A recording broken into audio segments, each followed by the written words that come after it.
안녕하세요. 오늘은 신구약 중간사 네 번째 시간입니다. 그리스 역사로는 지난주에 이어서 이번 주 이제 두 번째 시간인데요. 우리가 역사를 공부하면 과거의 그 역사에 비추어 봐서 오늘을 해석하고 그리고 그 교훈을 얻고 내가 오늘을 어떻게 살아야 할지 우리가 알 수가 있습니다. 오늘 그리스 역사를 통해서 오늘을 내가 어떻게 살아야 할지 교훈을 얻는 그런 시간들 되었으면 좋겠습니다. 알렉산더 대왕이 전 세계를 정복하고 나서 금방 죽었습니다. 그래서 알렉산더가 정복한 이 나라를 그 밑에 있는 장군들이 4개로 나누어서 갖게 되었죠. 우리에게 중요한 것은 예루살렘을 중심으로 한 이 주변국의 정세입니다. 예루살렘을 중심으로 해서 북쪽 메소포타미아 지역은 셀류키드가 다스렸고요. 그리고 예루살렘을 포함한 팔레스타인과 남쪽의 이집트는 톨레미가 다스렸습니다. 그래서 처음에는 톨레미가 예루살렘을 다스렸는데요. BC 198년에 이 셀류키드와 이 톨레미가 전쟁을 하게 됩니다. 이게 파니온 전투인데요. 이 전쟁에서 셀류키드의 안티오쿠스 3세가 승리를 거두게 되죠. 그래서 예루살렘이 이제 셀류키드의 지배를 받게 됩니다.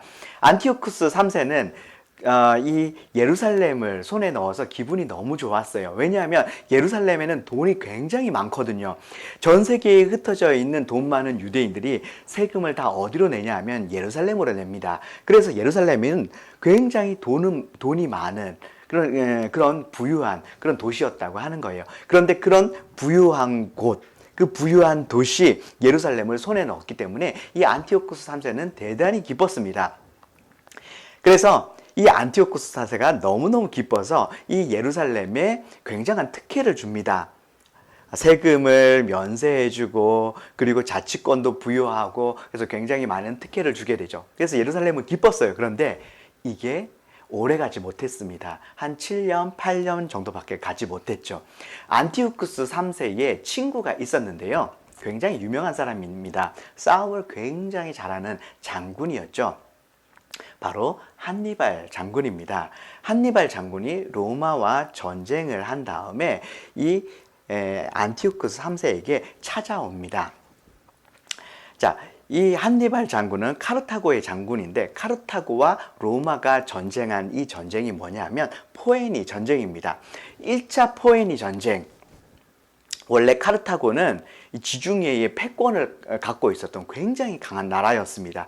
그래서 지중해에 손만 담그려고 한다고 해도 이 카르타고의 허락 없이는 어떤 나라도 지중해에 손도 담그지 못한다라고 할 정도로 굉장히 강한 그런 나라였죠. 그런데 이 카르타고와 이 신흥 로마 제국이 이제 붙게 된 거예요. 카르타고는 해양 민족입니다. 그래서 굉장히 해전을 잘해요. 근데 로마는 해군을 한 번도 가져보지 못한 나라입니다. 그런데 이 두 나라가 바다에서 전쟁을 하는 거예요. 누가 이기겠습니까? 당연히 누가 생각해도 카르타고가 이길 거라고 생각을 했었습니다. 근데 로마가 잘하는 게 뭐냐 하면요. 뭔가 새로운 것을 배워서 습득해서 자신의 것으로 만드는 것을 로마는 굉장히 잘했거든요. 그래서 카르타고와 전쟁하기 위해서 어떤 기술을 배우냐면 배를 만드는 기술을 배웁니다. 그래서 새로 배를 만드는 기술을 배워서 배를 만드는데요. 카르타고는 해양 민족이기 때문에 배 외관이 굉장히 중요해요. 멋있게 배를 만들어야 되거든요. 그런데 이제 막 배를 만드는 로마에 있어서는 배의 외관은 중요하지 않아요. 중요한 건 오직 한 가지, 실용성. 전쟁에서 이길 수 있는가. 그래서 배가 굉장히 빠르고 그리고 튼튼하게 만듭니다. 그리고 어쨌든 로마는 칼로 싸우는 걸 잘하는 거예요. 그래서 바다에서 싸워도 칼로 싸워야 되는 거죠. 백병전을 해야 되는 거예요. 그래서 빠르게 카르타고의 배에 다가가서 그 다음에 이 병사들이 넘어갈 수 있는 장치를 만듭니다. 그래서 이제 넘어가서 전쟁을 할 수 있는 그런 배를 만들어요. 그래서 이 카르타고와 로마가 해전을 벌였는데요. 어디가 이기냐면 로마가 이기게 됩니다. 아무도 예측 못했던 그런 일이 벌어진 거죠. 그런데 이 1차 포에니 전쟁 마지막까지 고군분투하면서 싸웠던 장군이 있었는데요. 하밀카르 바르카라고 하는 이 카르타고의 장군이었습니다. 이 장군의 아들이 누구였냐면 바로 한니발 장군이었습니다. 그래서 2차 포에니 전쟁은 이 한니발 장군이 이끌었어요. 그래서 2차 포에니 전쟁을 한니발 전쟁이라고 이야기하기도 합니다. 한니발은 전략 전술이 굉장히 뛰어난 그런 장군이었어요. 삼국지에서 제갈공명 같은 그런 사람이었죠. 전략과 전술이 너무 뛰어났어요. 사실 이전에는 그렇게 전략 전술을 많이 쓰지 않았거든요. 그냥 힘 있으면 이기는 거예요. 그런데 한니발은 굉장히 전략 전술을 잘 썼던 그런 장군이었습니다.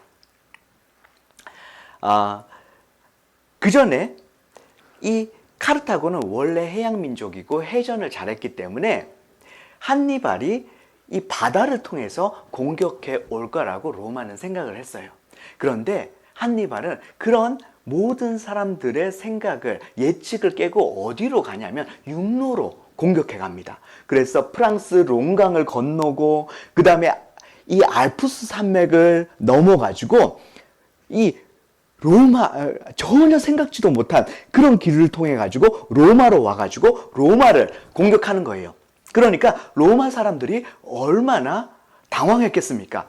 그래서 처음에는 이 한니발에 의해서 로마가 속수무책으로 당합니다. 전쟁마다, 싸우는 전투마다 로마가 계속해서 승리를 얻게 되었던 것이죠.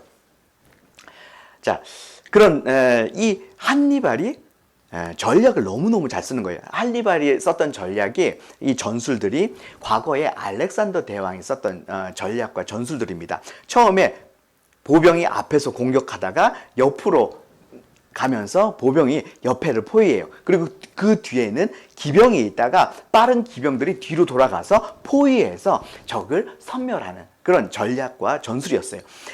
이거를 이제 변형하면서 쓰고, 그 다음에 협곡을 이용하고 매복을 하고 그렇게 하면서 로마를 굉장히 당혹스럽게 만들었습니다. 그래서 한니발이 가는 전투마다 승리를 하게 됐거든요.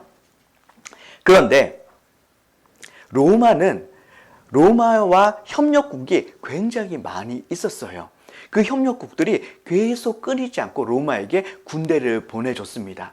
왜 그렇게 했냐면 로마는 자기에게 군대를 보내주면 거기에 합당하게 보상을 해주는 거예요. 전쟁이 끝나고 나면 다 돈을 지불해주고 보상을 다 해주는 거예요. 그러니까 그렇게 보상을 해주니까 계속해서 군대를 로마로 계속해서 보내줬습니다. 그래서 한니발이 나간 전투에서는 승리하지만 한니발이 모든 전투에 다 나갈 수가 없었거든요. 그래서 다른 장군이 나간 전투에서는 자꾸 지면서 병력을 자꾸 잃게 되면서 결국은 또 이 2차 포에니 전쟁 때도 로마가 승리하게 되었습니다. 그리고 로마는 했던 게 뭐냐면 자기가 전쟁에서 승리하잖아요. 그러면 그 적국에게 자기가 전쟁하면서 들였던 모든 비용을 다 갚아라. 그래서 배상금을 청구합니다. 그래서 카르타고가 엄청난 전쟁 배상금을 로마에게 갚아야 됐죠. 그래서 이제 한니발은 이제 망명을 가는데 어디로 도망가냐 하면 자기 친구 셀류커스 안티오쿠스 3세에게 가는 거예요. 안티오쿠스 3세에게 찾아가서 이렇게 얘기합니다. 야, 너 예루살렘도 먹었잖아. 너 이제 힘이 있잖아. 그러니까 로마랑 한번 붙어봐. 내가 로마랑 붙어가지고 로마 힘을 많이 빼놨거든. 그러니까 네가 지금이 기회야. 지금 로마를 공격해서 로마를 먹어. 그래서 안티오쿠스 3세가 이 한니발의 이야기를 듣고 로마와 전쟁을 합니다. 어떻게 됐을까요? 로마한테 완전히 박살이 났습니다. 로마는 또 전쟁에서 이기면 뭐 하죠? 전쟁 배상금 네가 갚아라. 이렇게 된 거예요. 로마가 안티오쿠스 3세에게 요구한 전쟁 배상금이 얼마였냐면 12,000달란트. 이렇게 하면 잘 모르죠. 오늘날 우리 한국 돈으로 하면 한 300억 원 정도 되는 돈입니다. 이거를 12년에 나누어서 할부로 갚아라. 1년에 1,000달란트씩 해가지고 할부로 12년 동안 갚아라. 이거 갚는 동안 내가 네 아들 안티오쿠스 4세를 볼모로 잡아 가겠다. 만약에 갚지 않으면 네 아들 죽는다. 이렇게 해가지고 12년 동안 안티오쿠스 3세가 로마에게 나라 곳곳에서 돈을 빡빡 긁어가지고 이 안티오쿠스 3세가 로마의 이 전쟁 배상금을 갚았습니다. 그러니까 이 12년이 지날 때쯤 되니까 나라가 정말 너무너무 가난한 거예요. 피폐해졌어요. 안티오쿠스 3세가 이제 죽고 나서 안티오쿠스 4세가 이제 왕이 되었습니다. 셀루키드의 왕이 된 거죠. 이 안티오쿠스 4세 그 어느 때보다 돈이 많이 필요했습니다. 그런데 그런 안티오쿠스 4세를 찾아간 사람이 있었는데요. 누구냐 하면 예루살렘의 대제사장 온니아스 3세의 동생 여호수아였습니다. 여호수아가 안티오쿠스 4세를 찾아갔어요. 돈을 엄청 많이 들고요. 돈을 딱 내려놓으면서 왕이시여 저를 대제사장 만들어 주십시오. 그러면 제가 이 돈보다 더 많은 돈을 드리겠습니다. 그리고 왕께서 그토록 예루살렘을 헬라화하고 싶었는데 제가 예루살렘을 헬라화하겠습니다. 이렇게 얘기한 거예요. 자, 이 안티오쿠스 4세는 헬라 신봉자입니다.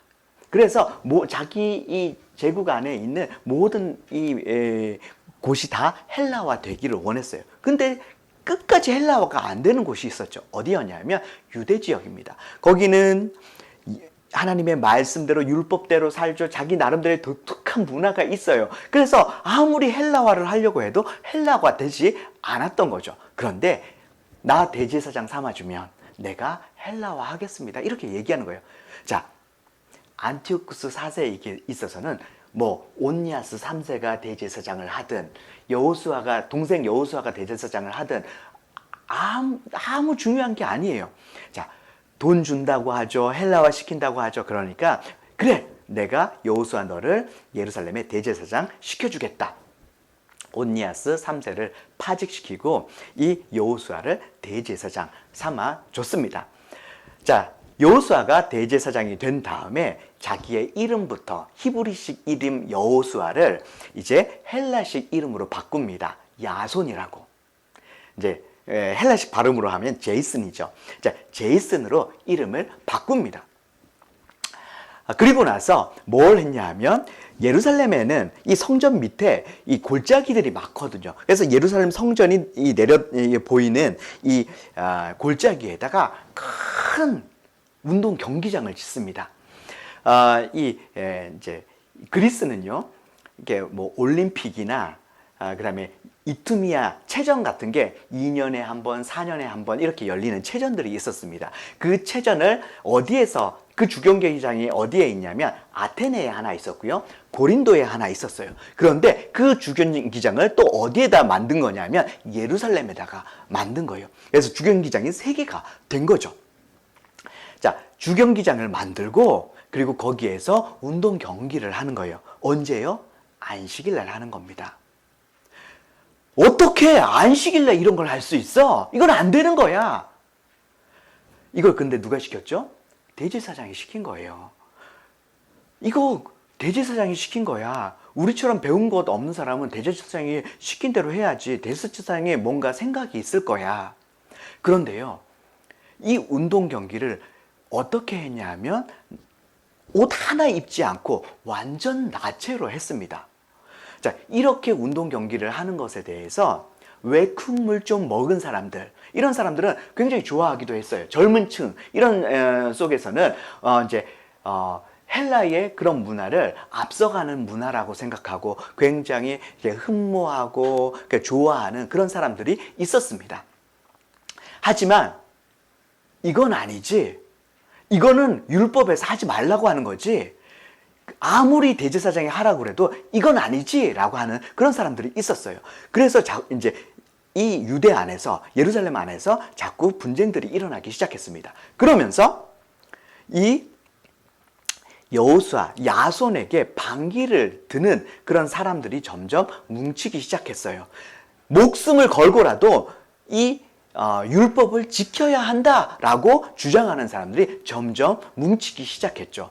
이 사람들을 뭐라고 부르냐 하면 하시딤이라고 불렀습니다. 이 하시딤의 후예가 누구냐 하면 바로 바리새파이거든요. 우리는 예수님이 하도 바리새파를 이제 예수님이 혼내시고 욕하시고 그래서 우리가 바리새파에 대해서 이제 인식이 별로 안 좋아요. 하지만 이때 당시에 이 하시딤이 굉장히 좋은 의도에서 이렇게 나오게 되었다고 하는 거. 그리고 예수님 당시에도 바리새파 하면 이 예루살렘 사람들은, 유대인들은 껌뻑 죽었어요. 굉장히 존경했던 그런 사람들이었습니다. 말씀대로 살려고 그렇게 굉장히 노력했던 그런 사람들이었다라고 하는 거죠. 어쨌든 이렇게 해서 이제 이 바리새파의 근원격 되는 이제 하시딤이 나오게 되었다라고 하는 거예요. 자, 그러면 예루살렘에 돈이 많은 사람이 제이슨, 야손밖에 없었겠습니까? 메넬라우스라고 하는 사람이 이 야손이 안티오쿠스 4세에게 준 돈보다 훨씬 더 많은 돈을 가지고 안티오쿠스 4세를 찾아갑니다. 그리고 안티오쿠스 4세 앞에 돈을 딱 놓고 저를 대제사장 시켜주십시오. 그러면 성전에 성전세가 많이 들어오지 않습니까? 이 돈으로 제가 매년 정치 자금을 딱딱 꽂아드리겠습니다. 안티오쿠스 4세 입장에서는 야손이 대제사장을 하나 메넬라우스가 대제사장을 하나 중요하지 않아요. 나한테 돈 준다는데 돈 주는 사람 대제사장 시켜주는 거죠. 그래서 메넬라우스를 예루살렘의 대제사장으로 삼았습니다. 이제 안티오쿠스 4세에게 이 수중에 돈이 좀 들어오기 시작했어요. 그 전에 이 야손한테도 돈을 받았죠. 메넬라우스한테 돈을 받았어요. 이제 돈이 좀 있는 거예요. 자, 돈이 좀 생기니까 딴 생각이 들어요. 이 돈보다 훨씬 더 많은 돈을 만지고 싶다. 어떻게 하면 한 나라가 순식간에 단번에 많은 돈을 벌 수 있을까요? 예나 지금이나 한 나라가 돈을 많이 버는 방법은 전쟁입니다. 그래서 안티오쿠스 4세는 이 돈으로 군대를 조직하기 시작합니다. 그리고 어디를 치냐 하면 로마? 로마는 아닙니다. 로마는 너무 강해요. 그 전에 아버지도 한번 로마랑 붙었다가 완전히 박살이 났었거든요.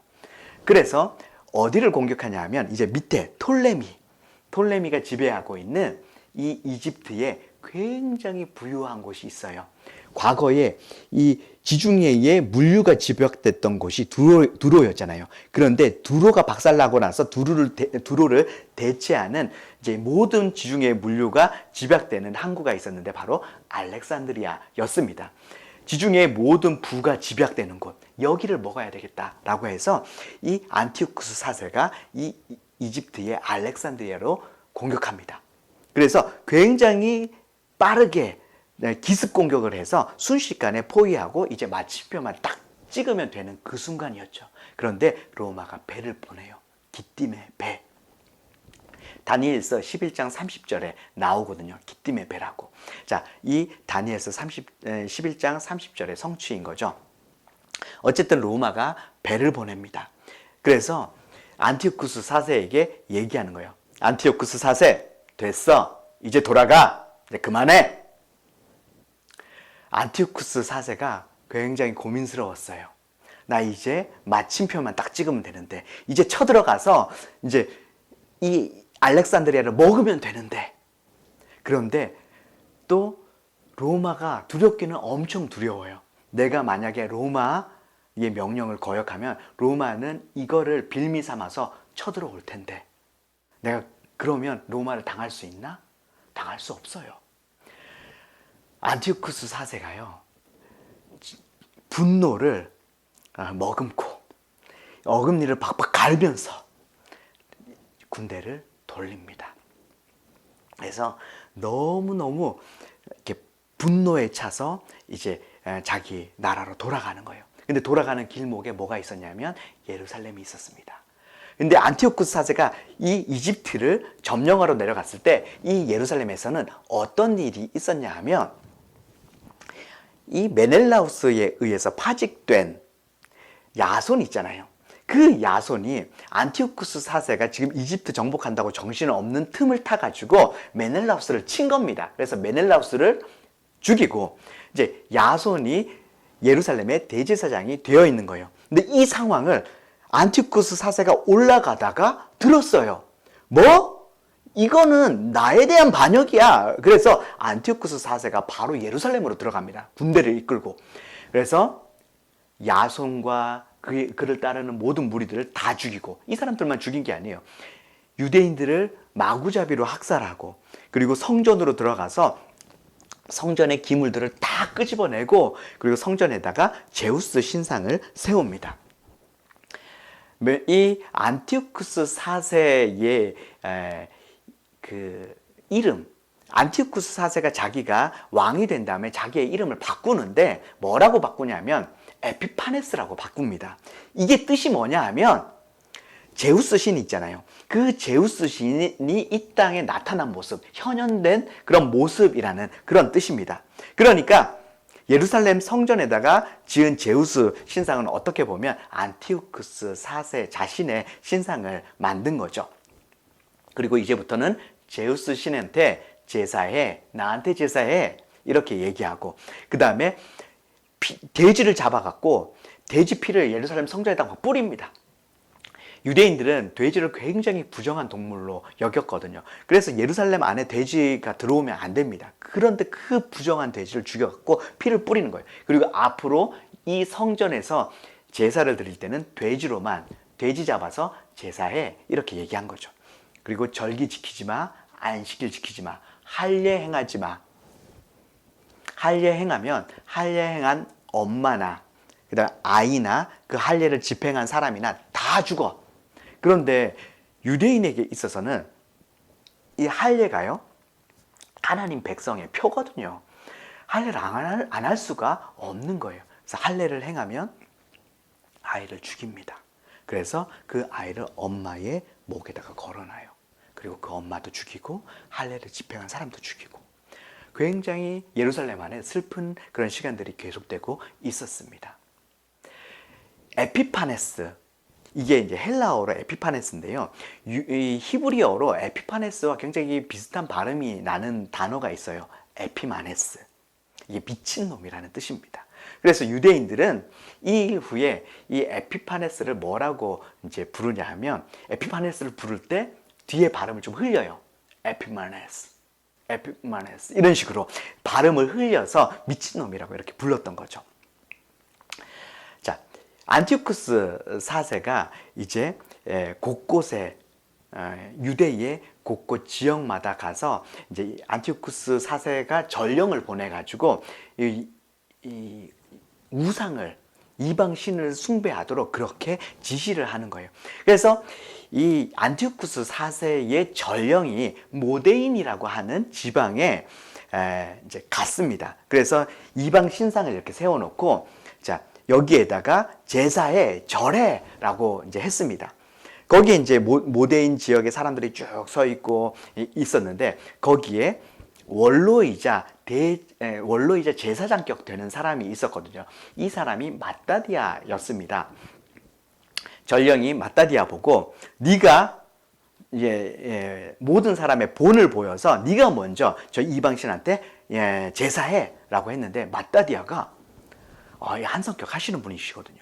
그래서 딱 서가지고 꼼짝을 안 하시는 거예요. 그러니까 분위기가 굉장히 살벌했겠죠. 제사하러 가! 그런데 마따디아가 딱 꿈쩍도 안 하는 거예요. 분위기가 너무 살벌하고 정막이 흐르는 거예요. 근데 그때 그 분위기를 딱 깨고 어떤 사람이 딱 나와요. 제가 이방신에게 제사하겠습니다. 딱 나오는 거죠. 그러니까 마따디아가 갑자기 칼을 꺼내가지고 칼을 쫙 뽑아갖고 그 이방신한테 제사하겠다는 그 사람을 찔러서 죽입니다. 그 순간 또 이렇게 그 아버지의 그 아들이라고, 아들 5이 있는데 다 한성격들 하는, 아버지처럼 다 한성격들 하는, 이렇게 뒤끝 없는 그런 사람들 있잖아요. 나는 화는 내도 뒤끝은 없어. 이런 사람들이에요. 다 한 주먹씩 하는 사람들. 이 아들들이 다 칼을 꺼내갖고 왔던 전령들 있잖아요. 막 고마해라 많이 묻다 아이가 그러면서 막 이래서 전령들을 다 죽이고 이 마따디아를 따르는 사람들이 와 일어나서 전령들 다 죽이고 이방신한테 절했던 사람들 다 죽이고 딱 그런 거예요. 지금 흥분한 상태잖아요. 마따디아가 지금 막 이렇게 막 칼로 죽이고 막 이래서 지금 흥분한 상태에 뭘 선포하냐면 나 저 안티오쿠스 4세 에피파네스하고 나 전쟁을 선포한다. 이게 굉장히 웃긴 게요. 마따디아가 예루살렘의 지도자도 아니에요. 모데인 지방, 그러니까 이렇게 한 읍내 정도 되는, 한 리 정도 되는, 한 리장격 되는 사람이거든요. 이 리장격 되는 사람이 우리 리는 저 안티오쿠스 4세하고 전쟁을 선포한다. 뭐 이런 거예요. 리장이. 자, 근데 또 그 리민들이 와 하면서 일어난 거죠. 그 가족들이랑 해서 리민들이 와 우리 이제 안티오쿠스 4세하고 전쟁하자 그러면서 일어난 거예요. 그래서 전쟁을 하는데요. 전쟁하고 그 다음 해에 안티오쿠스 마따디아가 죽습니다. 근데 마따디아가 죽어도 그 아들들 다 한 성격들을 한다고 그랬잖아요. 이제는 첫째 아들 유다가 이제 그걸 이어받아서 계속해서 전쟁을 수행하는 거예요. 유다가 이 게릴라전을 굉장히 잘 폈습니다. 그러니까 큰 군대하고 굉장히 작은 군대하고 전쟁할 때는 게릴라전으로 해야 되거든요. 치고 빠지고 치고 빠지고. 근데 이 유다가 게릴라전을 너무 잘하는 거예요. 그래서 이 안티오쿠스 4세의 군대를 계속해서 괴롭히는 거죠. 그래서 이 안티오쿠스 4세 쪽에서 유다한테 그리고 이제 이 별명을 붙여줬는데 뭐라고 붙여줬냐면 망치라고. 왜 그런 거 있잖아요. 불광동 휘발유, 그다음에 종로의 불곰, 뭐 이런 것처럼 이제 별명을 붙여줬는데 망치. 이거를 이제 이렇게 히브리어로 하면 마따디아가 아니라 마카비입니다. 마카비. 그래서 이 혁명이 마카비 혁명이라고 이렇게 부르는 거죠. 그래서 이 유다가 굉장히 게릴라전을 잘 해가지고 나중에 이 안티오쿠스 4세가 너무 괴로운 거예요. 네, 이제 너무 괴로워서 그래 네 알아서 해. 거기 예루살렘 문제는 이제 내가 관여 안 할게. 너네들 알아서 해. 너네 섬기고 싶은 하나님 섬기고 네 마음대로 해. 그러면서 나는 이제 너네들 종교에 관여 안 할게. 그래서 이 예루살렘의 유대의 종교적인 자유를 이렇게 선포해 줍니다. 그래서 이 종교적인 자유를 얻은 이 유대인들이 얼마나 기뻤겠습니까?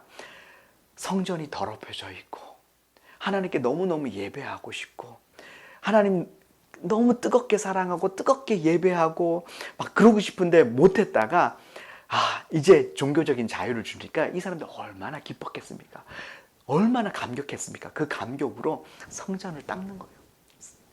돼지피로 더러워진 그 성전, 이 제우스 신상 다 깨부시고요. 다시 성전을 다 닦고 정결케 하는 겁니다. 너무너무 성전이 더럽혀졌잖아요. 눈물로써 성전을 정결케 해요. 그리고 거기에서 너무너무 감격적인 예배를 드리는 거죠. 안 우는 사람이 없어요. 하나님 그 뜨거운 사랑 때문에 우리가 얼마나 이 예배를 갈망했나. 그러면서 다 울면서 그 감격적인 예배를 하나님께 드립니다. 이 날을 기념해서 생긴 절기가 뭐냐면 한우카, 수전절이라고 하는 겁니다. 신약에 이 수전절이라고 하는 이 절기가 딱 한 번 나와요. 요한복음 10장 22절에 수전절이라고 딱 한 번 나오거든요. 요한복음 10장에 보면 예수님이 수전절에 솔로몬의 행각이라고 하는 곳을 이렇게 성전 안에 솔로몬이라는 행각이 있거든요. 거기를 거니십니다. 자, 사실 과거에 수전절을 행했을 때의 그 성전과 예수님이 거니실 때의 예수님 시대의 성전은 굉장히 많이 달라졌습니다. 왜냐하면 헤롯이 성전을 굉장히 많이 확장 공사를 해요. 그래서 과거의 성전이 남아있는 곳이 별로 없었습니다. 그래서 성전 뜰도요, 북쪽으로, 남쪽으로, 서쪽으로 다 확장 공사를 했어요. 근데 동쪽으로는 확장 공사를 거의 안 했습니다. 왜냐하면 동쪽에는 이 예루살렘 성전 동쪽에는 기드론 계곡이 있었거든요. 그래서 여기를 확장 공사를 못 하는 거예요. 그래서 옛날 성전이 그대로 남아 있던 곳이 어디냐면 성전 동쪽 뜰입니다. 솔로몬 행각이라고 부르는 성전 동쪽 뜰이죠. 근데 그 수전절날 예수님이 그 예전의 성전이 그대로 남아 있었던 그 솔로몬 행각 성전 동쪽들을 거니시는 거죠. 과거에 이 성전에서 하나님의 백성들이 하나님 너무너무 사랑하고 사모함으로 뜨겁게 예배했던 그 성전이 남아있는 그곳을 예수님이 거니시는 거예요. 수전절날. 근데 그때 유대인들이 예수님에게 몰려갔습니다. 네가 그리스도야? 네가 메시아야? 그러면서 돌을 들고 예수님을 치려고 하는 거예요. 과거에 하나님을 뜨겁게 사랑해가지고 성전을 깨끗하게 정화하고 거기에서 뜨겁게 하나님을 예배했던 그곳에서 예수님을 돌로 치려하고 예수님을 거부하고 타락하고 그런 성전이 되어 있는 거예요. 그래서 다시 정화가 필요한 그런 성전이 되어 있었다라고 하는 겁니다. 그러면 과거에 그렇게 하나님을 뜨겁게 사랑하고 사모하고 뜨겁게 예배드렸던 사람들, 그다음에 이 하시딤들 있잖아요. 하나님의 말씀대로 살아야 된다라고 하면서 그렇게 뜨겁게 하나님을 향해서 일어났던 그런 사람들 있잖아요. 그런데 그런 사람들이 지금은 타락했어요. 그런 사람들이 지금은 그 말씀에 그 알맹이는 없고요. 형식만 남아 있어요. 그 전에 뜨거운 하나님의 그 예배에 있어서도요, 그 뜨거웠던 하나님을 향한 그 마음은 사라지고 그냥 예배 껍데기만 남아 있어요.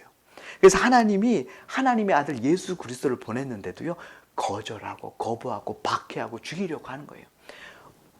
채 200년이 지나지 않았는데 이 유대인들이 이렇게 바뀐 거예요. 예루살렘 사람들이 이렇게 바뀐 거예요. 왜 이렇게 됐을까요? 왜 200년도 채 되지 않았는데 이 사람들이 이렇게 바뀐 걸까요?